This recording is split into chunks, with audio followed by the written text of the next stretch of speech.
আমি আপনাদের সামনে পবিত্র কালামে পাকের আম্মাজান আয়েশা রাদিয়াল্লাহু তাআলা আনহা হাদিস বর্ণনা মতে 6666টি আয়াত, তার মধ্যে থেকে একখানা আয়াত এবং অসংখ্য হাদিস থেকে রাসূল পাক সাল্লাল্লাহু আলাইহি সাল্লামের একখানা হাদিসের টুকরা আপনাদের সামনে তেলাওয়াত করেছি। আল্লাহ চাহে তো এই আয়াত ও হাদিসের শানে কিছু কথা ক্লাসের নেয়াতে আমলের উদ্দেশ্যে কিছু কথা বলার এবং শোনার তৌফিক আল্লাহ পাক আমাদেরকে দান করুন, বলেন আমিন। আল্লাহ পাক তার পবিত্র কালামে পাকের মধ্যে ইরশাদ করেন, ইয়া আইয়ুহাল্লাযীনা আমানু ইসতাঈনু বিস-সাবরি ওয়াস-সালাহ ইন্নাল্লাহা মা'আস-সাবিরিন।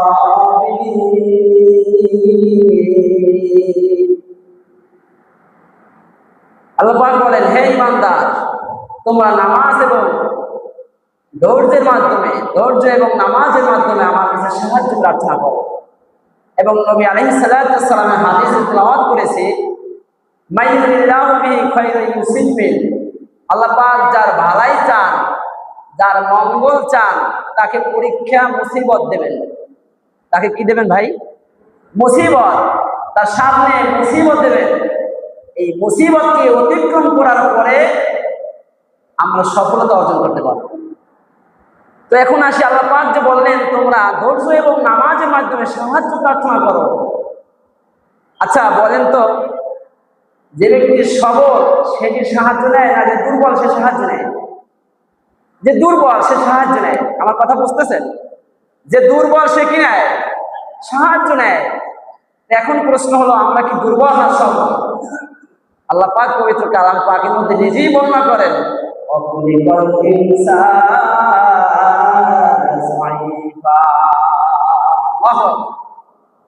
আল্লাহ পাক নিজেই ইরশাদ করেন, তোমাদের বলার প্রয়োজন নাই তোমরা দুর্বল, আমি বলে দিলাম তোমরা দুর্বল।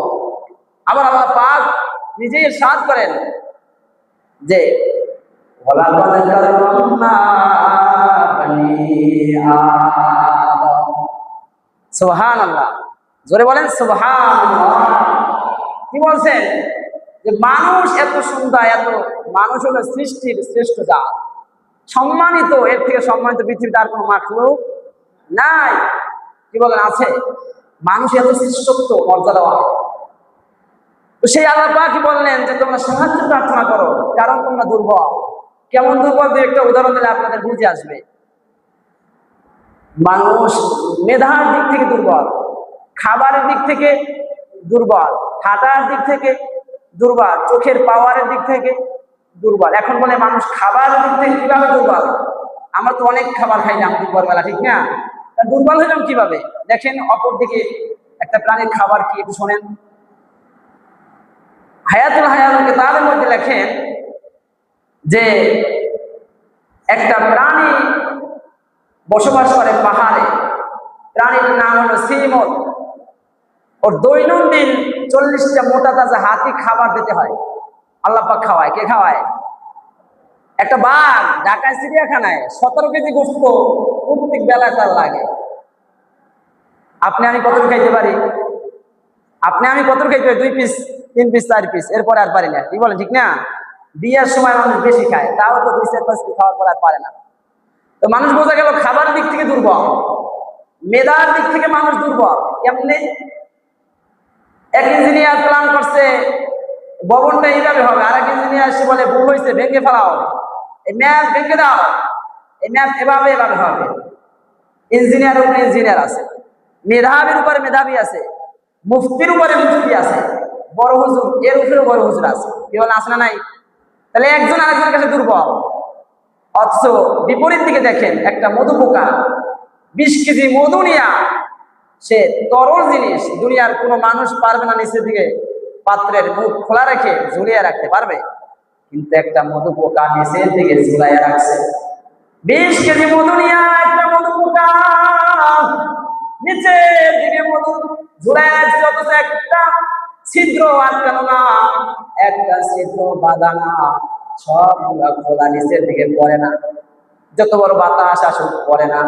একটা বাবুই পাখি, কিরে বাবুই পাখি, তুমি কেন ওই তাল গাছের মধ্যে বাসা বানাইলা? বাবুই পাখির জবাব, আমরা জানি যত বড় বন্যা ঝড় তুফান হোক সব গাছ ভেঙে যায়, কিন্তু তাল গাছ সহসায় ভাঙ্গে না। কি বল ঠিক কিনা? তাল গাছ খুব কমই ভাঙ্গে। এই যত বড় বন্যা হয়েছে কয়টা দেখছেন তাল গাছ ভাঙতে? আর কি পরিমাণ দেখছেন সুপারি গাছ, ভেন্ডি গাছ ভাঙতে? তাহলে বোঝা গেল ওদের মাথা আমাদের থেকে বুদ্ধি বেশি। মধু পোকা, বাবুই পাখি, এদের মাথায় কি বুদ্ধি? একটা চিল পাখি মাইলকে মাইল উপরে বসে নিচের দিকে কোন জায়গায় মুরগির বাচ্চা আছে সব দেখতে পায়। অথচ আপনি আমি 1-2 কিলো যদি দূরত্বে তাকাই, খোলা একটা ময়দানের দিকে তাকাই, কিছু দূর পর্যন্ত চোখের পলক যায়, এরপরে আর যায় না, বলে ধোয়া ধোয়া দেখা যায়। আসলে ধোয়া ধোয়া না, আপনার আমার চোখের পাওয়ার ওই পর্যন্ত শেষ। কি বল ঠিক না বেঠিক? চোখের পাওয়ার ওখানে শেষ, আরে ধোয়া ধোয়া দেখায় না ভাই। আপনার আমার চোখের পাওয়ার ওখানে শেষ, এরপরে আরো আছে। আল্লাহর জমিন আসমান আরো ছিদ্র, আরো ফাঁকা আছে, কিন্তু চোখের পাওয়ার ওখানে শেষ। তাহলে মানুষ খাবারের দিক থেকে দুর্বল, মেধার দিক থেকে দুর্বল, মানুষ চলার দিক থেকে দুর্বল। এখনকার মানুষ 1 কিলো জায়গাও হাঁটতে পারে না। কতটুকু সময় হাঁটলে বলে পরান্দা যায় যায়, শরীরটা দুর্বল হয়ে গেছে, হাঁটতে পারি না, পাও ব্যথা হয়ে গেছে। অথচ মরুভূমির মধ্যে দেখেন একটা উট মাইলকে মাইল মাইলকে মাইল মাইলকে মাইল বোঝা বহন করে হাঁটে, কিন্তু কোথাও বিশ্রাম নিতে হয় না। মদিনায় যাওয়ার দরকার নাই, সৌদি আরবে দেখার দরকার নাই, ঢাকার শহরে দেখেন কিলোর উপরে কিলো, মাইলকে মাইল একটা ঘোড়া বহন করে দৌড়ায়। কি বলেন? ঘোড়া মাইলকে মাইল দৌড়ায় না? ঘোড়ার গাড়ি, এই ঘোড়ার গাড়িও আমাদের থেকে বেশি হাঁটতে পারে, ঘোড়া আমাদের থেকে বেশি হাঁটে। হাঁটার দিক থেকে মানুষ বড় দুর্বল। একটা তিমি মাছ নদীর মধ্যে বসবাস করে, ওরে দৈনন্দিন 40 কেজি চিংড়ি মাছ খাবার লাগে। একবার হা করে ভিতরে যা যায় 40 কেজি বেশি হয়ে যায়। সুবহানাল্লাহ। এই মাছ খাওয়ায় কে? শুধু মাছ কি, তিমি মাছ কি নদীর মধ্যে একটা? সারা পৃথিবীতে অসংখ্য অগণিত। খাওয়াই রাখে কে? বলে আল্লাহ পাক খাওয়ায়। সেই আল্লাহ এখন আছে না নাই? তাই আল্লাহ পাক বলেন মানুষ তোমরা বড় দুর্বল, খুলিকাল ইনসানু যায়ীফা, মানুষ বড় দুর্বল। এখন বিষয় হলো মানুষ যদি দুর্বল হয় সাহায্য চাইবে, তবে তিনটা গুণ, তিনটা জিনিস যাদের মধ্যে নাই, দুর্বলতার প্রকাশ যাদের মধ্যে নাই, তার কাছে চাইতে হবে। যার মধ্যে কোনো স্বার্থ নাই, কি নাই? স্বার্থ নাই, যার মধ্যে কোনো কমতি নাই, যার কাছে কোনো মালের অভাব নাই। বুঝলাম যে মা বাবার মধ্যে মনে হয় স্বার্থ নাই, কিন্তু এখন দেখা গেল বাংলার জমিনে মা বাবাও স্বার্থের কারণে ছেলে সন্তানকে জবাই দেয়। কি আছে না নাই? অহরহ ইতিহাসের পাতায় বাংলাদেশে লেখা আছে মা বাবার কাছে ছেলে সন্তান আশ্রয় পায় না, স্বার্থের কারণে, স্বার্থের অভাবে বস্তা ভরে মা বাচ্চাকে ফালাইয়া দেয় রাস্তার পাশে। আছে না না? তাহলে বোঝা গেল মা বাবার কাছেও স্বার্থ, স্বার্থ এখন আর কোনো জায়গা নাই, অভাব নাই। কার কাছে অভাব নাই? বলে আপনি দেখেন বড় লোক কোনো অভাব নাই, কিন্তু তার অভাব আছে। গরিব ছাড়া বড় লোক চলতে পারে না। অনেক টাকার মালিক, যদি অনেক টাকার মালিক বড় লোকের বাথরুম যদি গরিব না চালায়, পরিষ্কার না করে, তাহলে ওই গরিব ওই বড় লোক কি বলেন চলতে পারবে? তাহলে সেও মানুষের মুখাপেক্ষি, তার অভাবের শেষ নাই। একটা বিল্ডিং করছে, আর একটা বিল্ডিং করার জন্য টাকা নাই, করতে চায়, সেও অভাব আছে। কমতি নাই, পিস্টান নাই। সমাজের মধ্যে ছেলে টাকা চায়, মেয়ে টাকা চায়, স্ত্রী টাকা চায়, খালি চায় দাও দাও। কিন্তু এই তিনটা জিনিস একজনের মধ্যে নাই। তিনি কে? বলেন না তিনি কে? আল্লাহ। আল্লাহ বলেন লাম ইয়ালিদ ওয়া লাম ইউলাদ, আমার কোনো কমতি নাই, কোনো পিছুটান নাই। কারণ আমি আল্লাহর কোনো ছেলে নাই যে পিছনে চাইবে, আমি আল্লাহর কোনো মেয়ে নাই, আমি আল্লাহর কোনো স্ত্রী নাই, আমি আল্লাহর কিছু নাই, আমি আল্লাহর কাছে কেউ চাইবেও না, আমি আল্লাহর কোনো পিস্তান নাই। আমি আল্লাহ বান্দা চাইতে দেরি দিতে দেরি করি না। কোনো অভাব নাই আল্লাহর কাছে, কি নাই? মালের কোনো অভাব নাই। দুনিয়ার মানুষ দিনের বেলা দোকান খোলে, আবার রাত্রে বেলা দোকান বন্ধ করে দেয়। আল্লাহ বলেন, বান্দা আমি সারাদিন তোমার জন্য আমার দোকান খোলা। ক্ষমা প্রার্থনা করার যে দোকান, এই দোকান খোলা সব সময়। তুমি চাও, তুমি চাও আমি তোমার অনেক কাছে। ইজা আল্লাহ বলেন, আমি তোমাদের এত কাছে, তোমাদের অনেক কাছে। বলেন গাছ তোমার সার রোগের চেয়েও আমি কাছে। তুমি বান্দা চাও দুনিয়ার মানুষের কাছে চাইলে বেজার, আর আমি আল্লাহর কাছে না চাইলে বড় বেজার। চাইবে কি? একটু ঋণ হয়ে গেছে, কিস্তি দাঁড় টানতে চলে যায়। কিস্তি সুদে টাকা না আনতে পারলে তার মাথা ঠিক থাকে না, সংসার ঠিক থাকে না, ভেঙে যায়। তাহলে চাইবে কার কাছে? মানুষের দ্বার প্রান্ত হয়, মানুষের কাছে চায়। এই জন্য তো আল্লাহ পাক বলছেন নামাজের আগে যে ধৈর্য, এই আয়াতের শুরুতে আনছেন ধৈর্যের কথা। ধৈর্যের কি গুরুত্ব!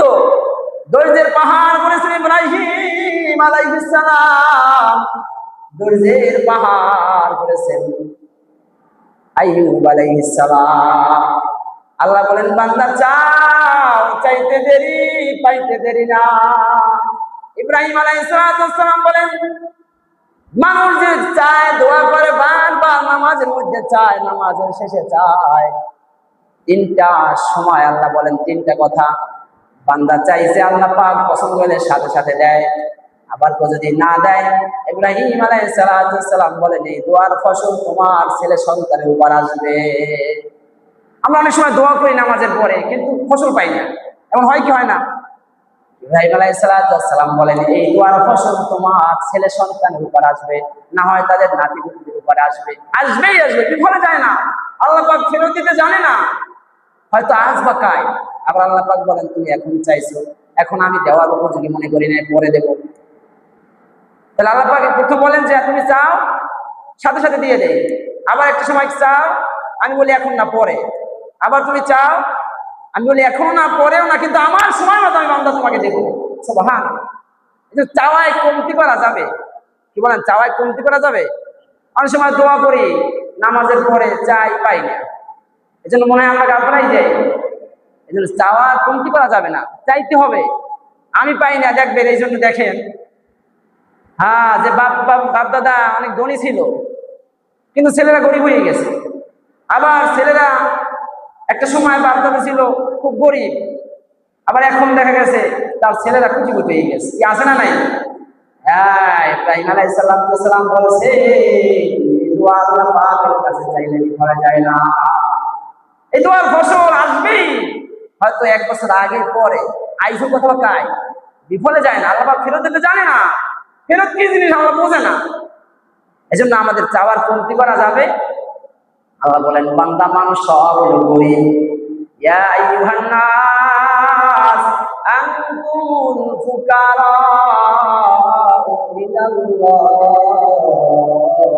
ওয়াল্লাহু হুয়াল গনিয়্যুল হামিদ।